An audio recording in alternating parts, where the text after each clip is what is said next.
நீங்கள் நினைத்ததை நடக்க செய்ய பிரபஞ்சம் எப்படி துணை செய்கிறது? ஆரம்பத்தில் நாங்கள் தொடக்க ஈர்ப்பு விசையை பற்றி பார்ப்போம். நீங்கள் வாழ்க்கையில் ஒரு காரியத்தை மனதில் வைத்திருக்கிறீர்களா? இது நடந்தே ஆக வேண்டும் என்று உறுதி எடுத்திருக்கிறீர்களா? ஆனால் அது நடக்கவில்லையா? அந்த நேரத்தில் நாம் என்ன நினைப்போம்? எனக்கு அதிர்ஷ்டம் இல்லை, பிரபஞ்சம் எனக்கு துணையாக நிற்கவில்லை. ஆனால் ஒரு முக்கியமான கேள்வி, உண்மையில் பிரபஞ்சம் உங்களுக்கு துணை செய்யவில்லையா? அல்லது நீங்கள் அதை சரியான முறையில் பயன்படுத்தவில்லையா? இந்த காணொளியில் பிரபஞ்சம் எப்படி உங்களுக்கு துணை செய்கிறது, அதை நீங்கள் உங்கள் வாழ்க்கைக்கு பயன்படுத்துவது எப்படி, எல்லாவற்றையும் படிப்படியாக தெளிவாக பார்க்க போகிறோம். உண்மையான விளக்கத்தை நான் உங்கள் முன் சமர்ப்பிக்கின்றேன். பலர் நினைத்தது நடக்கும் என்று நம்புவார்கள். நல்லதாக நினைத்தால் நல்லது நடக்கும் என்று சொல்வார்கள். ஆனால் உண்மையில் அது அவ்வளவு எளிதல்ல. நீங்கள் நினைத்தால் மட்டும் போதாது.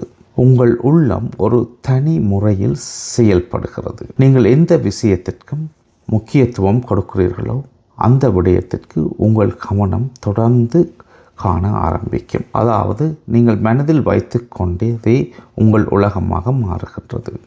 நீங்கள் என்ன வேண்டும் என்று தெளிவாக அறிந்திருக்க வேண்டும். உதாரணமாக, எனக்கு நல்ல வாழ்க்கை வேண்டும் என்று சொன்னால் அது என்ன பொருள், எவ்வளவு வசதி, எந்த வேலை, எப்படி வாழ்வது?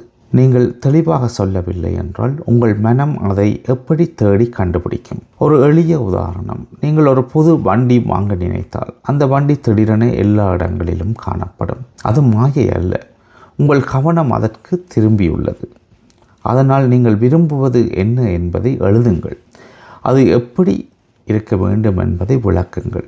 தெளிவு இருந்தால்தான் மாற்றம் வரும். நீங்கள் அந்த இலக்கை ஏற்கனவே அடைந்து விட்டீர்கள் என்று மனதில் காண வேண்டும். உதாரணம், நீங்கள் ஒரு வீடு வாங்க வேண்டும் என்று நினைத்தால் அந்த வீட்டில் நீங்கள் நடப்பது போல, கதவை திறப்பது போல, குடும்பத்துடன் வாழ்வது போல மனதில் தெளிவாக காணுங்கள். இங்கே முக்கியமானது உணர்வு. நீங்கள் உணர வேண்டும் உங்களுக்கு தேவையானவற்றை.